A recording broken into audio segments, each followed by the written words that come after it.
бидний хамгийн түрүүний шийдэх ёстой асуудал бол биднүүд багш дасгалжуулагчаар бэлдэх ёстой. Бид багш дасгалжуулагчгүй бол хичнээн лоозон яриад ийм зорилт тавиад биднүүд хэрэгжүүлэхэд том төвөгтэй.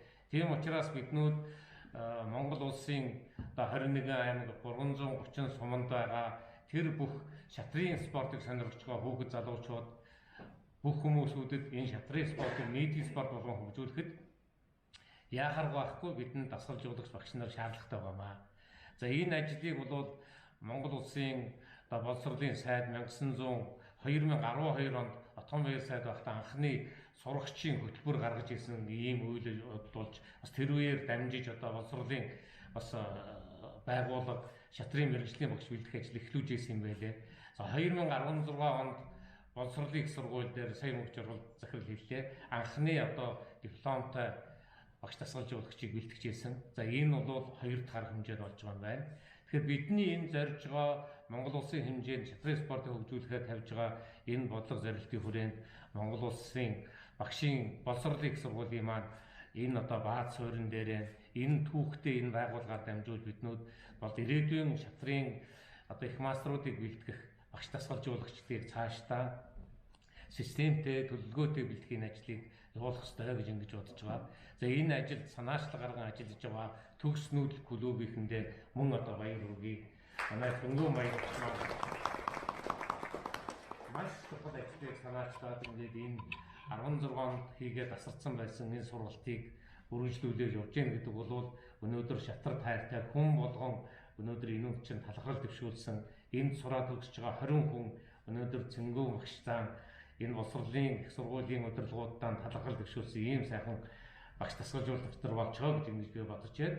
Тэгэхээр бидэнд энэ системтэй ажлыг хийхэд зохион байгуулж байгаа ажлууд маань бол өөрөө нэлээд бодод төлөвлөлтийн хүрээнд хамтын үйл ажиллагааны хүрээнд энэ санаачлаг гаргаж байгаа үйл ажиллагаагаа дэмжсэн ийм зүйлүүдийг биднүүд хэрэгжүүлж чадах юм бол бидний өмнө тавиад байгаа зорилтууд аль ч зорилтууд бол амжилттай хэрэгжинэ. Тийм учраас Монголын том түүхтэй энэ боловсролын их сургуулийнхаа удирдлага хамт олонтойгоо Монголын шатрын холбоо хамтдаа ажиллаж дараагийн шатрын мэргэжлийн багш дасгалжуулагчийг бэлдэх талаар бол хэдүүлээ хамтран ажиллаж үр дүн хүрнэ гэдэг юм бодолтой байна. За ингээд Монгол улсын ерөнхий сайд Монголын шатрын холбооны ерөнхийлөгчтэй би нэг 7-8 хоногийн өмнө уулзахдаа боловсролын сургуулийнхантайгаа энэ сургалтын асуудлаараа бас ярилцаад дараагийн сургалтын асуудлыг та бас хөөцөлдөж ярилцаарай гэсэн үүрэг авсан байсан. За гэтэл Цэнгүү баяр багш маань би анхнаас эхнийхээ сургалтаа хийгээд төгсөлд болж штэ гэдэг ийм сайхан мэдээ өгсөн. Тэгэхээр энэ ажлыг биднүүд Цэнгүү баяр багшийнхаа хийж байгаа ажил дээр үргэлжлүүлээд Монголын шатрын холбоо их маструуд авиатуудынхаа хүч тиймээр энэ сайхан сургалтыг биднүүд төлөвлөгөө гаргаад хэдийн ямар сургалтууд зохион байгуулах гэдэг энэ ажлуудыг хийн. За бидний энэ сургалтыг зохион байгуулахад ер нь ямар ажлууд хийвэл болох юм бэ гэдэг талаар бид бас судалгаа авсан. За энд бол шатар тоглож байгаа шатрын мастер цолтой, зэрэгтэй, өндөртэй олон жилийн туршлагатай болсууд үндсэндээ багшийн ажлыг ямар нэгэн сертификатгүйгээр, дипломгүйгээр хийж байгаа зааж байгаа улсууд их байна. Тийм улсуудаа биднүүд дүүжүүлэх маягаар тодорхой кредит хичээлүүдийн үзснээр үзээд тэгээд сургалтын чиглэлийн ямыг заагаад багшаан бэлтгэдэг энэ юм хормоор байна гэсэн ийм санал тавьж байгаа.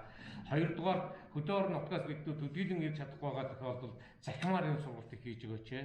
Тэгээд танхимын сургалтыг бол тодорхой кредитийн ирж суралцуул яа гэсэн ийм санал тавьж байгаа бас аймагуд байна. Тэгэхээр энэ ажлуудыг биднүүд боловсролын сургуулийнхаа удирдлагуудаа ярилцаад энийг зохион байгуулж байгаа бас Цэнгүүн багштайгаа ярилцчихад биднүүд энэ сургалтыг бол дасгалтгүй амжилттай явуулахын төлөө Монголын шатрын холбоо хичээж бас та бүхэнтэйгээ хамтран ажиллая гэсэн саналтайгаа хэлье. Ангийн төлөвлөлтөд баяр хүргэе. Аксын хатгалбарт хөтөөгийн талаар соёлын үрийг хайцуулсан гэж 50-аад оны улсын төчнүүд ярьжсэн.